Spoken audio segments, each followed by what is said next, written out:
Hey everybody, it's Eric from epautos.com, your libertarian car guy, and I'm motoring along here in this BMW 7 Series diesel. Very nice car, as it should be, for close to six figures. This one's really optioned out. But I'm not going to talk about the 7 right now. What I'd like to talk to you about is diesels in general. And one of the kind of interesting catch-22s or odd juxtapositions or ironies or whatever else you'd like to call it about diesels in the North American market. The chief reason for buying a diesel, if you think about it, the chief reason is probably economy, that the diesel engine will give you better gas mileage or fuel efficiency than a gas engine will, which is true. Now the irony is that for the most part in the U.S. You can't find a diesel engine in an economically priced car. In fact, there are only a handful of cars that aren't high-end luxury cars that even offer a diesel engine. Most of them are Volkswagens. You can get a diesel engine in the current Golf and the current Jetta, both of which I really like, and they're both reasonably priced. And that is pretty much it. The next step up from that is the Chevy Cruze. Now the Cruze itself is not an expensive car, but the diesel-powered version of it is a, as they say in the business, highly contented version of the Cruze. That is, it's really equipped with lots of bells and whistles and features. So it's at the upper echelon of the Cruze price food chain. It starts, I believe, close to $27,000. Which rather undercuts the case to be made for it as an economical car. Mazda was supposed to have had a diesel version of the 3 out in 2014, but depending on who you believe, there were problems with getting it emissions certified or drivability issues, which I kind of doubt. I don't think Mazda would have a problem with that. At any rate, them's your choices, unfortunately, in the North American market. Now, if you have plenty of money to spend, there's lots of options. You can get something like this 7 Series diesel. You can get a 5 Series diesel. You can get a 3 Series diesel. You can get an X3 diesel. There are numerous diesel versions of various BMWs and Mercedes, of course. You can get an E-Class diesel. You can get the diesel engine in several of their other models. Audi, of course, sells a number of diesels.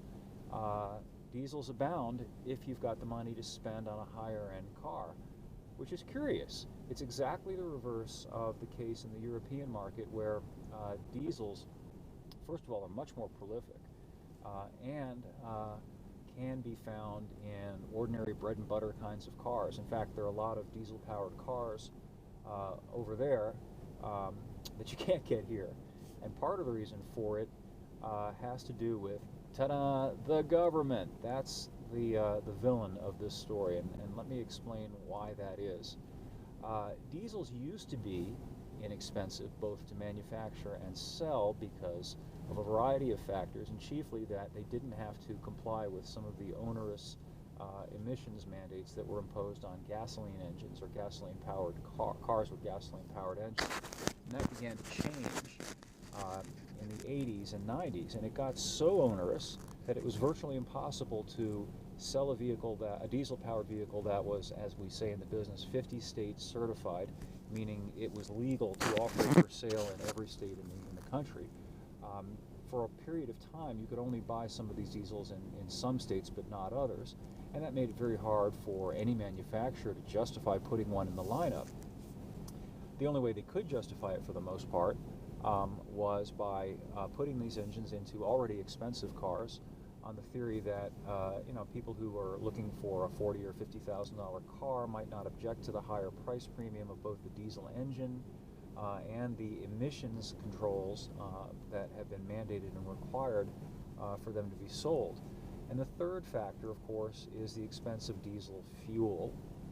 Diesel fuel went from being considerably less expensive than gas, and that was due chiefly to the fact that diesel fuel cost less to refine, or it was less refined than gas. Gas took a more involved process to distill and turn into gasoline from a drum of crude oil.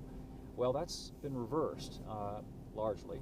It's now very expensive to bring diesel up to the current federal ultra-low sulfur diesel fuel requirements that have been enforced for a number of years.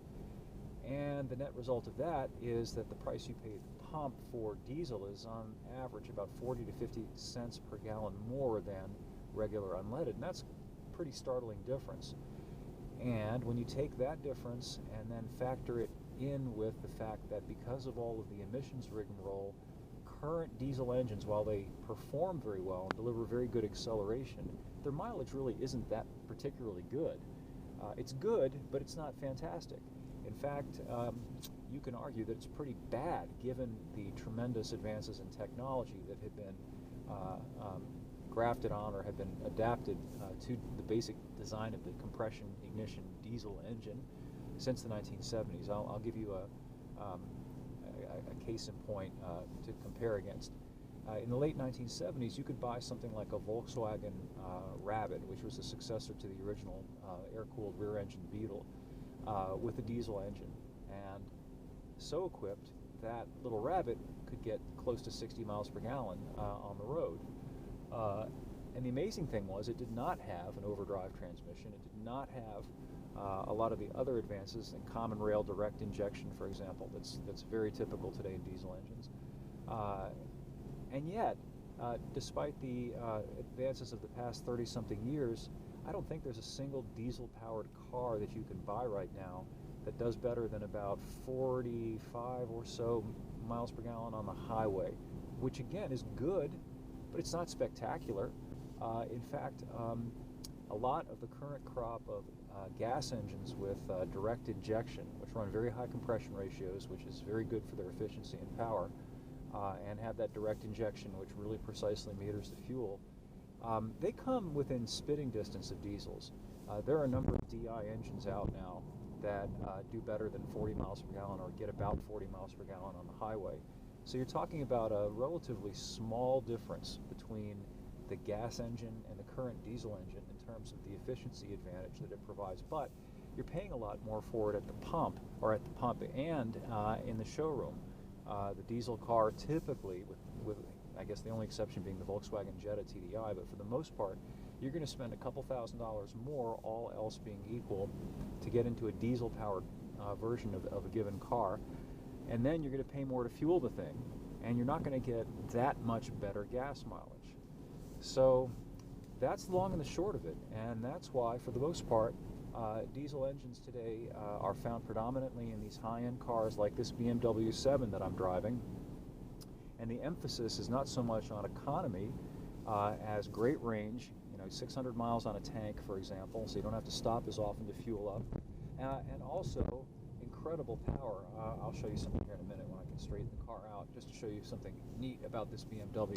Let me engage the sport displays. Show you this here. Vehicle info, sport displays. All right. If you look here, hopefully you'll be able to see this. On the left, they put it in kilowatts and nanometers, newton meters, which I don't like, but nonetheless, I'm going to floor it. And you watch those little needles go.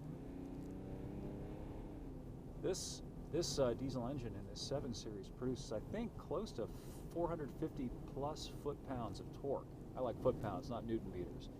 That's right up there with what my old muscle car's massive 7.4-liter gas V8 produces. So it's really nice. This thing lunges off the line. It's got fantastic acceleration. It's got really long legs. You can drive this car at really high triple-digit speeds, and the engine's just barely running.